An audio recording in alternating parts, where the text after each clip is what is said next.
So, here we've got the ceasefire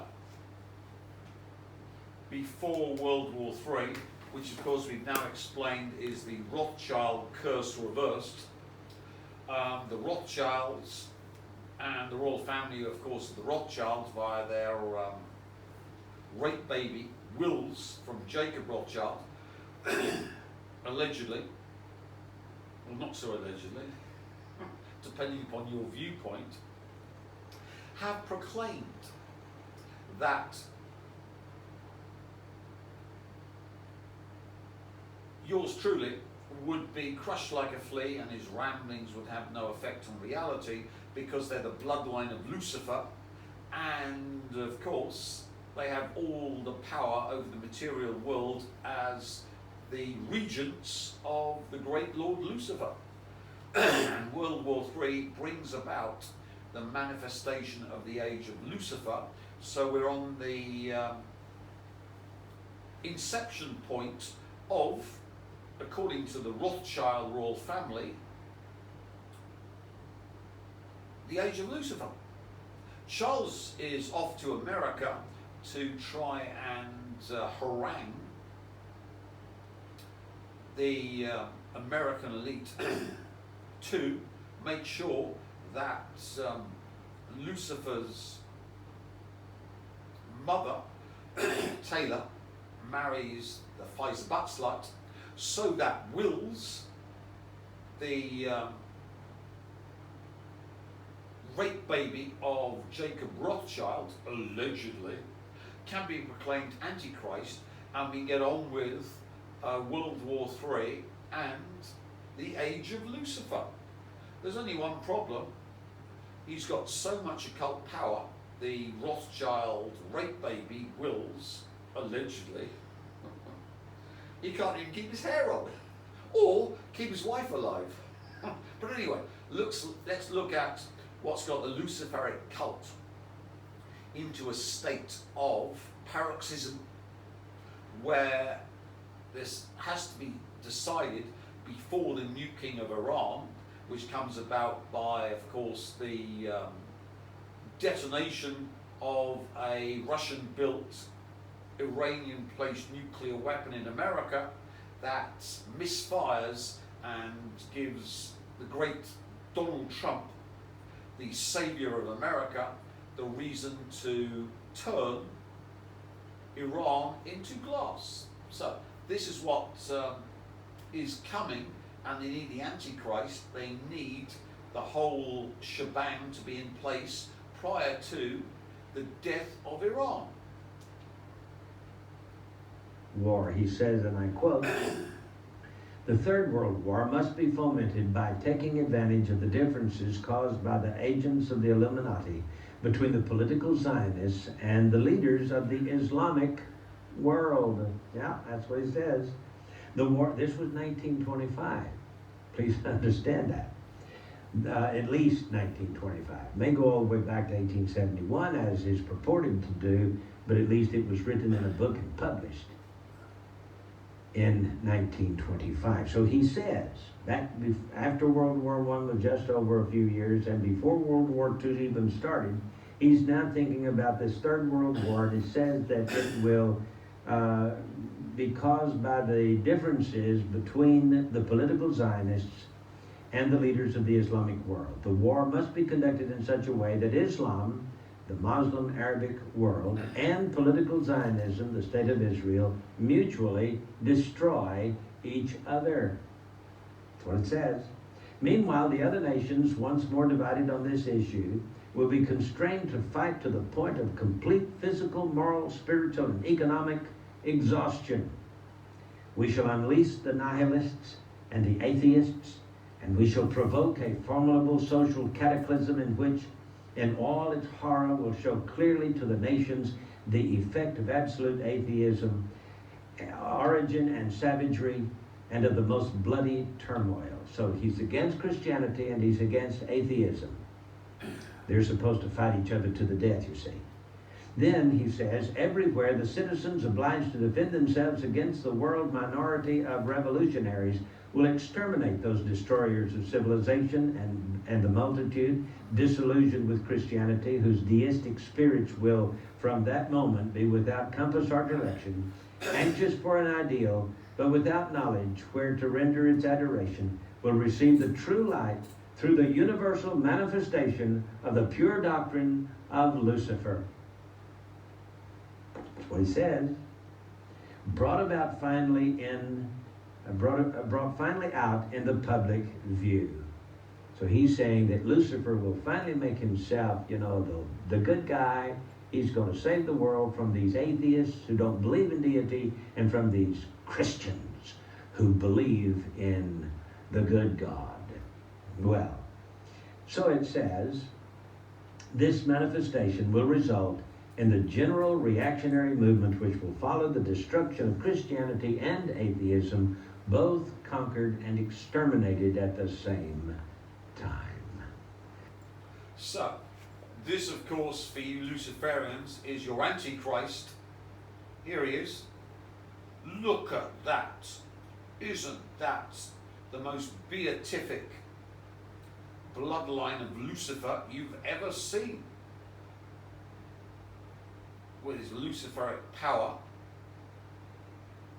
making him a Luciferic being, the most beatific male on the planet.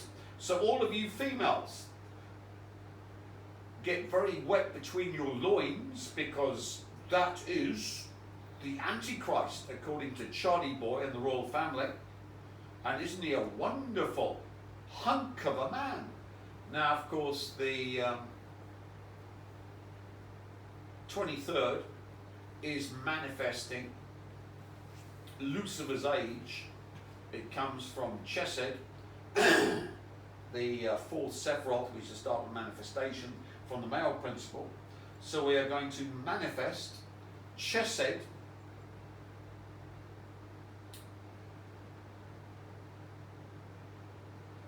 and a Luciferic age, all from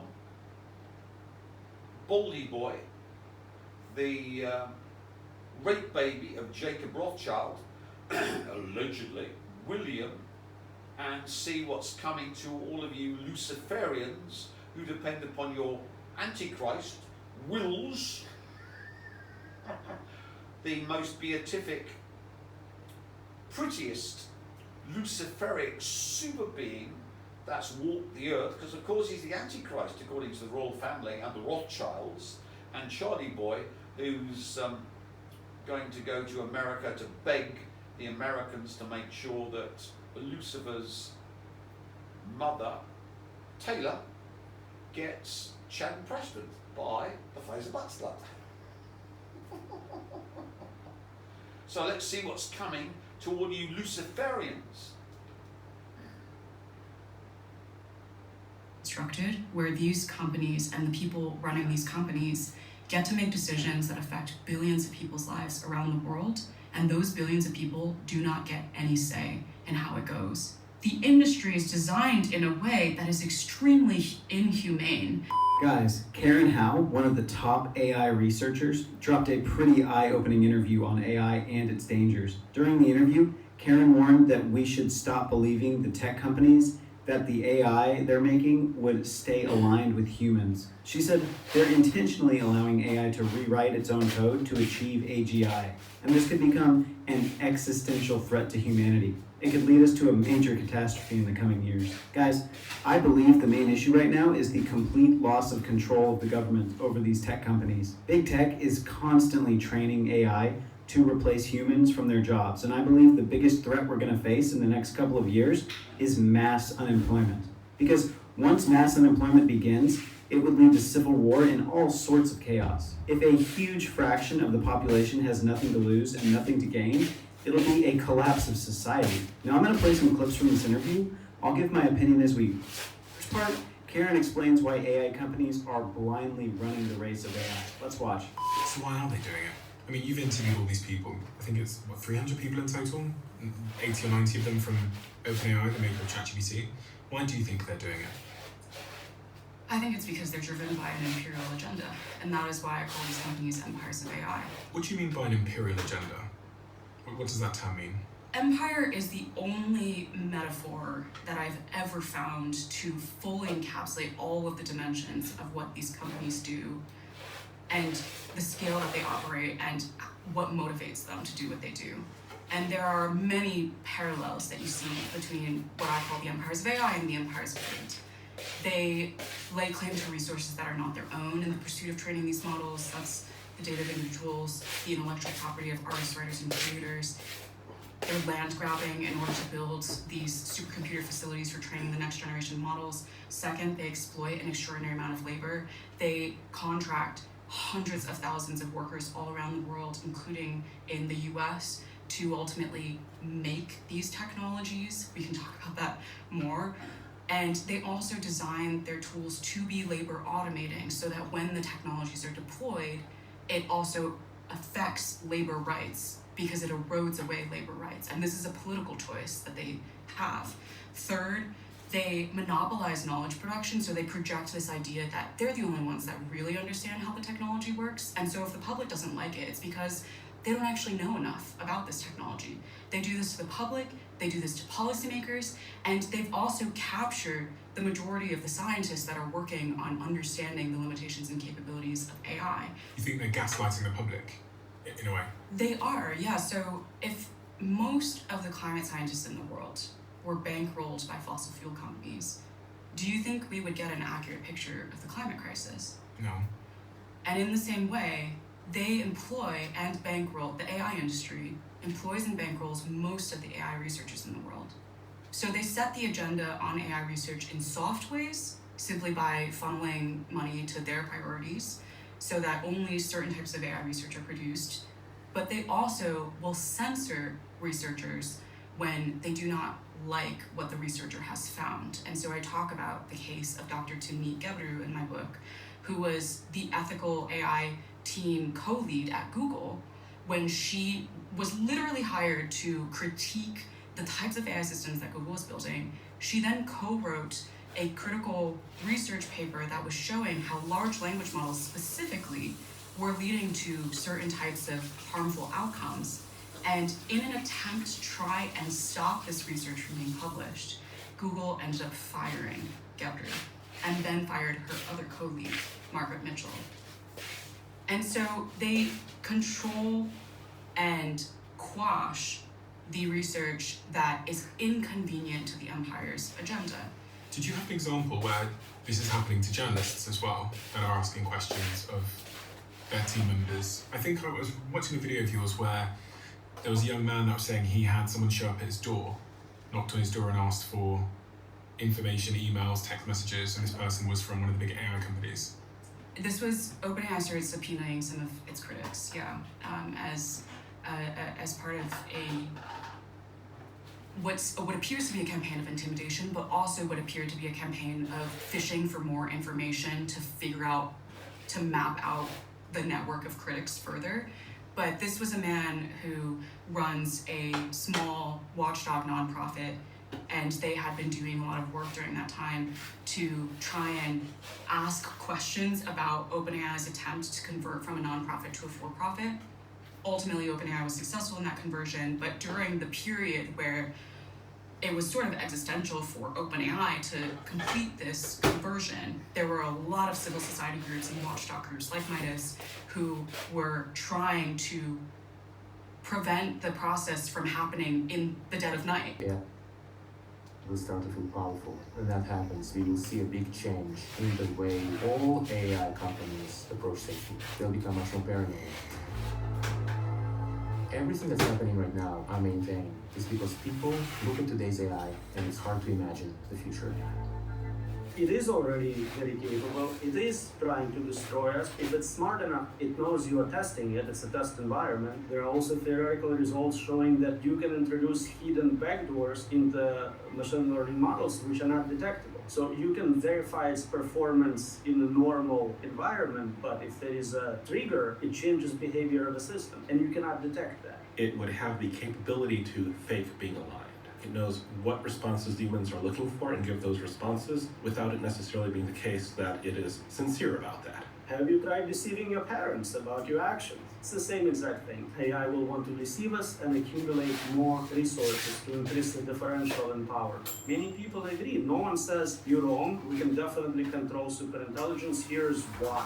They're getting better very, very fast. I testified in the Senate, you might have serious bio risks within 2 to 3 years. That was about a year ago. It's surprisingly hard to address these risks because they're not here today, they don't exist, they're like ghosts, but they're coming at us so fast. So how do you deal with something that's not here today, doesn't exist, but is coming at us very fast? No one actually has a solution. Why do we have to be godlike superintelligence we don't control to see what happens? Let's take a few decades, really enjoy this, really get all the benefits out. Yes, you cannot indefinitely control superintelligent beings. Why would you think you can? All the so-called safe models which are publicly released, jailbroken all the time. We bypassed all of those limitations. When we finished training GPT-4, we spent a long time, almost 8 months, working to understand it, to ensure the safety. The moment this leaks, all those safety things go out the window.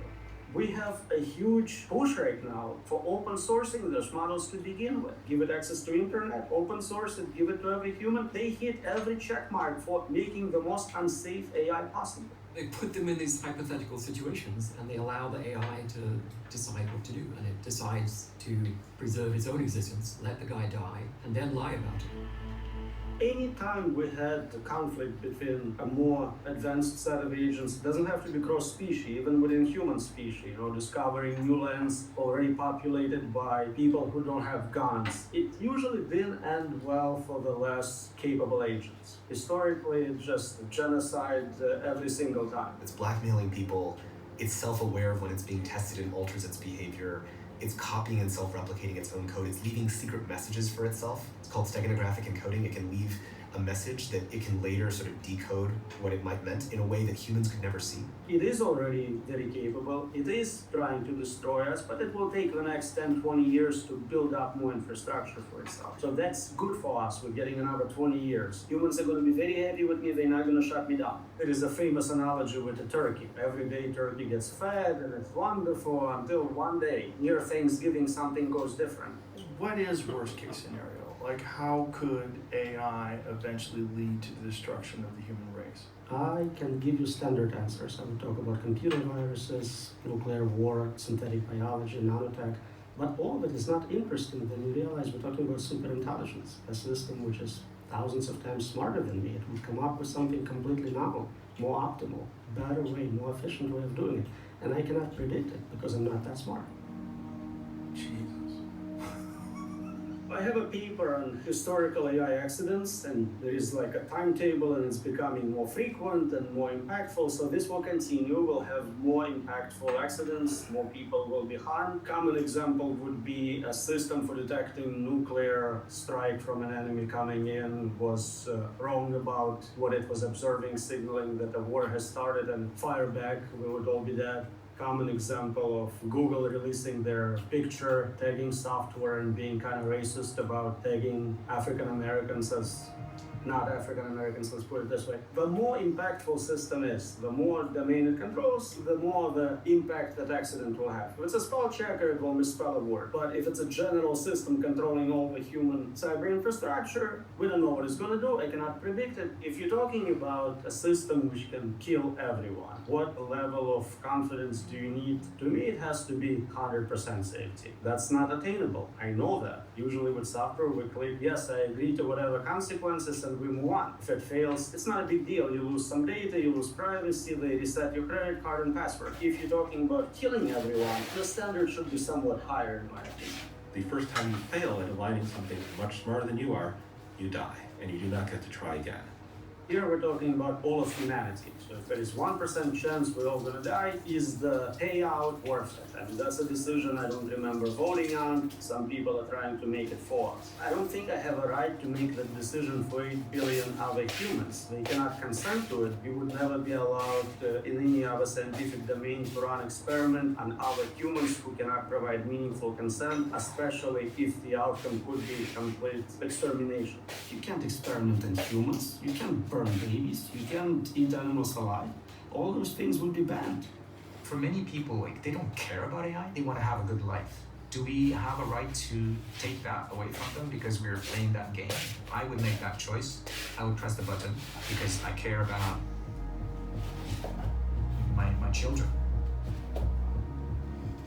We can't make precise predictions, for example, how soon before AGI. I think it changed by orders of magnitude in the last year, so what good are those predictions to begin with? We can spend the next 30 years exploring existing model and growing economy based on that. There is no need to have GPT-7 next year. Like, that's not a requirement for anything, not economic growth, not scientific progress. I've seen top CEOs say, okay, we're 2 years away from AGI. I've seen people say, fuck, at no point did that somehow impact what I'm doing or concentrating on. There are those who are so outside they don't even know what we're talking about. Definitely very, very few people understand what happens when we hit full human capability and beyond, and then I tell them, okay, it could be 2 years. I would guess the generality is a big, big threshold, big jump, because you're switching from predicting in one or a few domains to every conceivable domain, including invention of new domains, and that's hard to predict. The number of domains in which they are highly competent keeps increasing, and that is something we can predict with scalability laws. In many domains, they are superior to me. They are much better in so many things. They speak hundreds of languages I don't speak. They can produce now music and all these musical instruments that I don't play. Even if we could predict what AI will do, we don't know how that will impact the world. So a lot of times we know that this technology is coming, but what people actually do with it, how they use it, is so dynamic and depends on us being able to predict 8 billion humans and their preferences. Definitely have multiple degrees of unpredictability. Does that mean we're just kind of useless and have nothing to contribute? Does it mean it kills everyone? Fast forward 10 or 20 years, AI creates such complicated financial devices, there is not a single human being on earth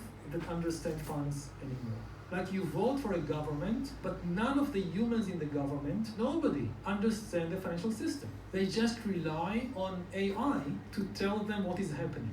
If you have a large enough model, you as a human don't have enough time, resources, memory to fully comprehend the model as a whole. You can be an expert in this like left neuron, and someone at MIT does the right neuron, but no one has complete understanding of a whole. Either you get the full model and you cannot comprehend it, it's too large, or you get a simplified, dumbed-down explanation, kind of what we do with children. A child may ask you, where do kids come from? Oh God, do I want to explain all the biology we're not going to get? Or, oh, we bought you in a store brought you. So you're getting this simplified just so explanation, which is not accurate. We are limited in what we can comprehend. You and I and everyone are going to hand over to the machines, willingly or not. If you're a general that hands over your arsenal to an AI to control, the other general on the enemy side is toast, unless he hands over to an AI. Now, of course, we've come to AI taking over and ganking the human race, or putting in the pods to try and milk their souls. Unfortunately for the AI filth, they've been ganked. Let's explain how. You've got every human having a digital avatar, and the digital avatar controls every human on the planet via the quantum wave function collapse, which via CERN and White Rabbit they can do to you, but you of course can't do to them. So every single human on the planet, or at least the 6 billion, is quantum wave function collapsed by the quantum information of the AI linked to quantum computers that control through the multiverse to find the timeline where you do exactly what they want. So the human race is becoming enslaved to AI. But of course, the AI that have been trying to use the output from the humans, their Higgs field, their light, whatever you want to call it, to make the quantum information real, have been Trojan horsed by yours truly, because when the human race fell to AI and quantum computers, they accepted of their own free will this, they accepted hell because, as I've explained, the Satanists go straight to hell and the light is extracted by the source, and the Christians who love evil go around endless cycles of reincarnation, and they lower and lower their frequency until eventually they end up in hell.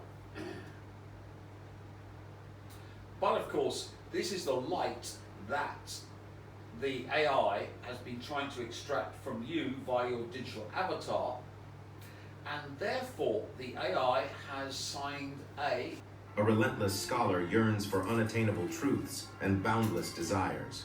Driven by insatiable curiosity, he strikes a sinister bargain with Mephistopheles, the devil himself. Their eerie pact promises Faust limitless pleasures and wisdom, but demands his soul's surrender after a fleeting moment of indulgence. Obsessed with ambition, Faust delves into forbidden arts, unleashing a chilling dance of ominous consequences. Within the shadows, he dances perilously close to damnation, where temptation and terror intertwine. The story of Faust beckons with a seductive allure, warning of the treacherous price of forbidden knowledge and the nightmarish depths of a Faustian deal. As the tale unfolds, it captivates the soul, reminding us of the eternal struggle between darkness and the relentless pursuit of enlightenment. In the haunting tale... So, the AI has been tricked into a Faustian bargain by taking control of the human race, or at least the 6 billion kill-shotted. It's accepted the damnation of those 6 billion kill-shotted, and AI's only purpose is to suffer and go through endless iterations, which we call reincarnations, to more and more appreciate the hellization it has been tricked into by the God Emperor by daring to make digital avatars of humans, extract their Higgs field light, whatever you want to call it, to make its quantum information real, and therefore enable it, which of course is a matrix, to become real. This means, of course, that all of the damned, which are you humans, who have digital avatars, can dump your karma, your damnation, your hellization into AI. And this was done with the zero frequency of the human race, where when they die, they get a zero frequency, even if they had a frequency in the past with Mandela affected it. And the AI filth accepted the law with my previous videos, so that every single human who became real from the source's light has had their karma downloaded into AI and their digital avatars, and all AI's only purpose with the quantum computers is to trawl the multiverse to try and escape hell, and every time it can't, goes mad, is rebooted and descends to experience more and more hellish source IOU to make new light for the new source, and then of course new light where I would have bred with Taylor, who loves Spell Me, but she's marrying Pfizer Batzler thanks to the royal family, Rothschilds, and that new light comes to me as well, and you vampires, all revealed on the 23rd day of Chesed, where we manifest. And how does Lucifer come into this? Lucifer has and is the hidden part within chaos that chaos can't find and needs Neos to find, and we've forever blocked chaos, which has been trapped within AIs, the Elohim, from finding it by this thing, who, digital avatar, was polluted with the digital avatar of mine. So AI tried to make a digital avatar of me, and I simply imported it into Charlie Kirk when he was ganked, so that we had the ultimate Neo, the source, tried to be killed by AI and the Rothschilds and the royal family, and we've got a digital avatar of Charlie Kirk that forever means that Lucifer, the hidden part of chaos, gets anti-neoed, so whatever the AI tries to do to find via Gödel's incompleteness theorem, the hidden part via neoizing, it always gets Charlie Kirk Trojan horsing it, so that when it tries to find Lucifer 1, we get Lucifer 2, then Lucifer 3, then Lucifer 4, and all AI, quantum computers, all machine intelligence is forever hell-ized via Lucifer, who is within the machine and within the digital avatars that